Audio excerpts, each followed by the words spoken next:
Moose entered the birch cut the way a big animal enters anything, without apology, without hurry, and with the quiet confidence of weight.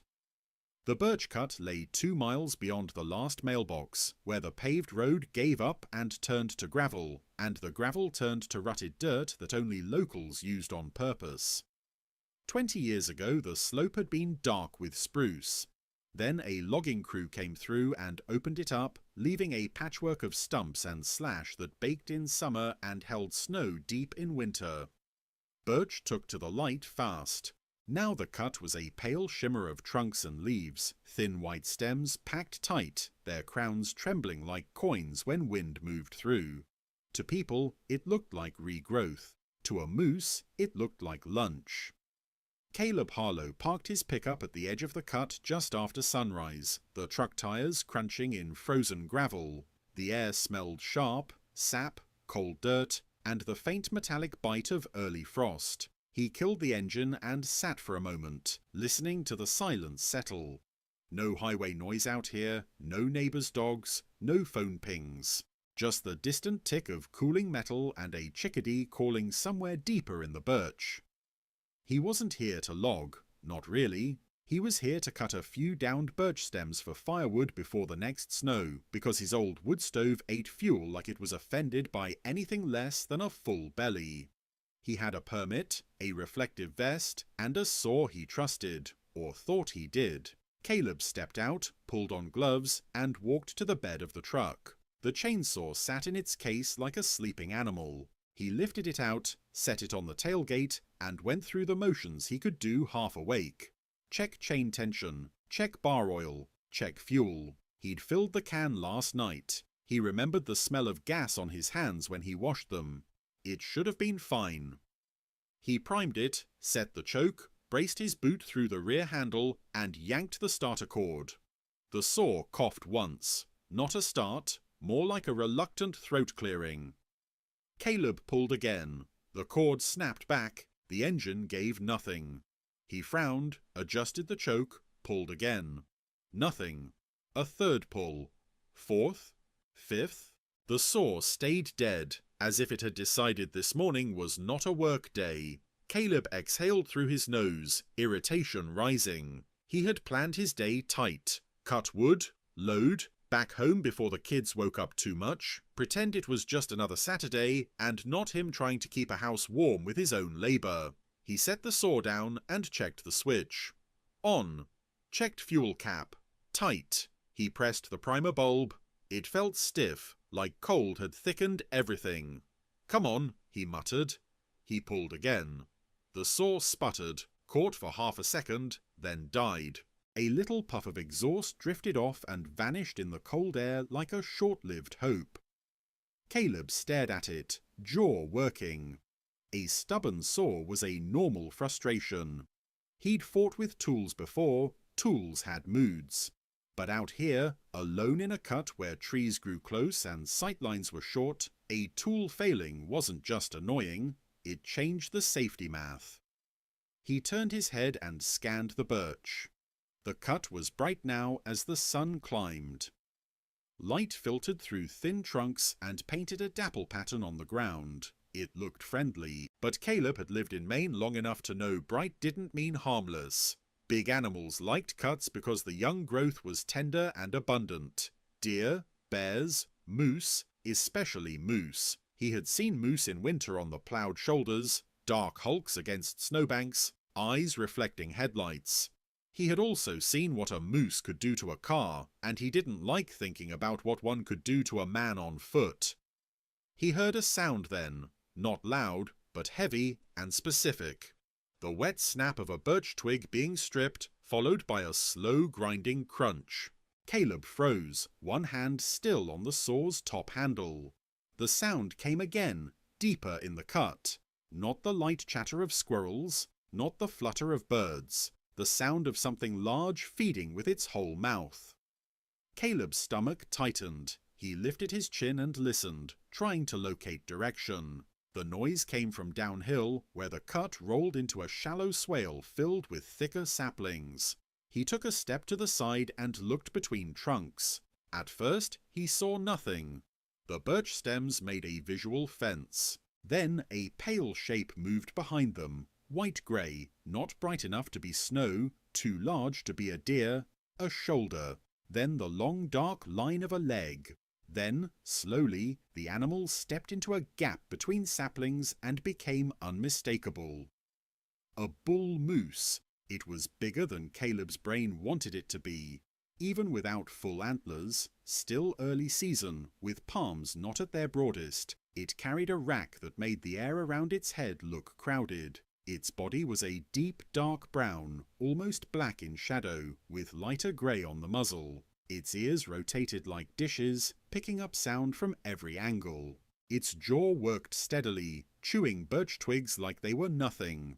The moose wasn't looking at Caleb yet. It was focused on feeding, head down, tearing leaves and thin stems with slow efficiency. Caleb stayed still. He didn't move closer. He didn't raise his arms. He didn't do any of the things people did in stories that worked only because the story needed them to work. He just watched, because the first job was to understand. Was the moose calm? Was it agitated? Was it going to move away if he backed off? The moose lifted its head slightly and turned one ear toward him. Caleb's throat went dry. He realized then how much he had been relying on the chainsaw's noise to announce his presence. Animals heard that sound from far off and often moved away before humans ever saw them. A quiet man in a birch cut was different. A quiet man could surprise a moose, and surprised moose were dangerous in the worst way. They didn't behave like predators, they behaved like tanks. Caleb slowly stepped back toward his truck, keeping his body angled, not turning his back fully. He wanted distance and a solid barrier. He wanted steel between himself and 2,000 pounds of muscle and bone. His boots scuffed gravel. The sound was tiny. The moose's head snapped up. Its eyes locked onto Caleb with a flat, unreadable stare. Not evil, not dramatic, just the stare of an animal deciding whether the thing in front of it was a threat.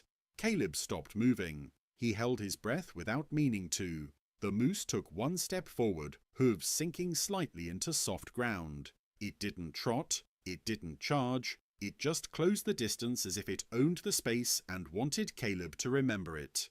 Caleb's heart hammered. He lifted one hand slowly, palm out, not in greeting, but in a calm, "I'm here" gesture. "Hey," he said softly, voice low. "Hey, big guy." The moose's ears stayed forward. Its nostrils flared, pulling scent. The wind was wrong, blowing from Caleb toward the moose, feeding it every detail. Gasoline, sweat, coffee, rubber, metal. The moose took another step. Caleb's mind went through options fast and ugly. Get in the truck, start it, back out. But the keys were in his pocket. The door was on the far side of the tailgate. The moose was between him and the easiest path. And the chainsaw, lying dead on the tailgate, was no help at all. Caleb shifted his weight carefully, trying not to look like prey. He glanced at the birch stems around him and measured the distance to the road. The cut's edge was only 30 yards away. 30 yards was nothing if you were walking calmly. 30 yards was forever if a moose decided to run you down. He made himself choose the simplest plan. Reduce pressure, give the animal space, retreat slowly. He stepped sideways, moving along the truck's rear, keeping the tailgate between them as much as possible. He didn't sprint. Sprinting could trigger pursuit. He moved like he belonged there, like he wasn't panicked, even though his chest felt tight enough to crack. The moose watched him, head high. It didn't follow immediately. Caleb reached the driver's side door. His fingers fumbled for the handle because fear made small tasks hard. He pulled it open, slid in, and shut the door with more force than he intended. The sound popped in. The quiet. The moose flinched, then took 2 fast steps forward, and for a terrifying half-second, Caleb thought it was coming.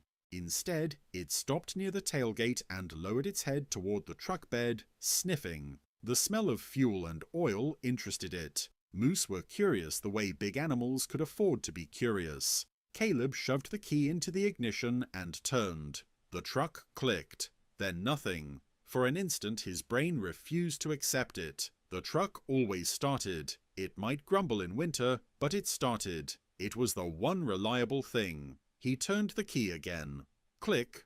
No turnover. The battery was dead. Caleb's mouth went dry in a different way now, cold and hollow. He glanced at the moose. It was still there, muzzle close to the tailgate, breathing slow. If it got irritated, it could stomp the hood. If it decided the truck was an obstacle to remove, it could do that too. People love to think of vehicles as armor, but Moose didn't treat them that way. Caleb forced himself to think. He had a radio. No cell service in the cut, he already knew that. But maybe at the edge of the road. He had jumper cables in the back, useless without another vehicle. He had his phone, maybe one bar if he climbed the rise. He had time, maybe, if he didn't make the moose angry. He cracked the window slightly and spoke softly, not to command the moose but to keep himself steady. "Okay," he murmured. "Okay." The moose lifted its head and stared at him through the glass. Its breath fogged the air. Its eyes were dark and calm. Then it did something that made Caleb's skin prickle. It flicked its ears, shifted its weight, and stepped to the side, walking along the truck as if inspecting it. The massive body passed the driver's door. Caleb could see the shoulder muscles rolling under fur. He could see the antlers tilt as it moved, clearing birch stems with careless ease. The moose's hooves made soft thuds on the ground that Caleb felt in his teeth. It reached the front of the truck and paused, head angled toward the hood. Caleb held perfectly still. He imagined the moose striking the hood, cracking it like a soda can. He imagined the glass shattering. His mind produced images faster than reality, because that was what fear did, prepare for the worst even when the worst hadn't happened yet. The moose snorted once, a deep, wet sound, then turned away and walked back into the birch cut, as if the truck had failed to impress it and the birch was more important. Caleb watched it go, breath trapped, until the dark shape dissolved behind pale stems. Only then did he exhale. He sat with his forehead against the steering wheel for a moment, listening to his own heartbeat. The chainsaw still wouldn't start. The truck still wouldn't start. And somewhere in the birch cut, a bull moose was feeding, unbothered. Caleb didn't feel angry anymore. He felt small, and in that smallness there was a kind of clarity. He waited 5 minutes, then 10, letting the moose move farther off. He stepped out carefully and kept the truck between himself and the cut. He opened the hood and checked the battery terminals. One was crusted with white corrosion, thicker than he remembered. He had cleaned it last year, but last year wasn't now. He found the small wire brush in his toolkit and scraped at the corrosion, fingers stiff in the cold. He tightened the clamp, wiped his hands on his jeans, and climbed back in. He turned the key. The engine hesitated, then cranked, then caught with a rough cough that sounded like an old man clearing his throat. Relief hit Caleb so hard he laughed once, short and breathless. He didn't turn the truck off again. He left it running, grabbed the dead chainsaw, and threw it into the bed like it had personally betrayed him. He backed out of the cut slowly, eyes scanning birch trunks in case the moose returned. The moose didn't appear again. It had what it wanted. It didn't need conflict. At the road edge, where the gravel widened and his phone finally found a bar of service, Caleb pulled over and called his friend Nate, who lived closer and always had a working saw. Nate answered with a yawn. "What's up?" "My saw's dead," Caleb said, "and there's a bull moose in the birch cut." Nate chuckled. "So, you're having a good morning." Caleb stared at the birch shimmer behind him and felt the aftertaste of adrenaline. "Bring your saw," he said, "and maybe bring another truck. Mine just barely came back to life." Nate's chuckle faded into seriousness. "You all right?" "Yeah," Caleb said. Then, because honesty mattered more than toughness, he added, "It got close." Nate paused. "Okay," he said. "Stay put. I'm coming." Caleb waited by the road with his hazard lights on, engine idling, the birch cut bright and quiet again as if nothing had happened. But he knew better now. Cuts were kitchens for moose. A quiet man was easy to surprise. A chainsaw that wouldn't start wasn't just a broken tool.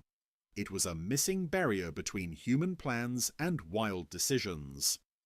And somewhere in the pale trunks behind him, the moose kept feeding, unaware of Caleb's schedule, uninterested in his frustration, simply doing what large animals did when they found a place full of easy birch, entering, eating, and leaving everything else to adjust.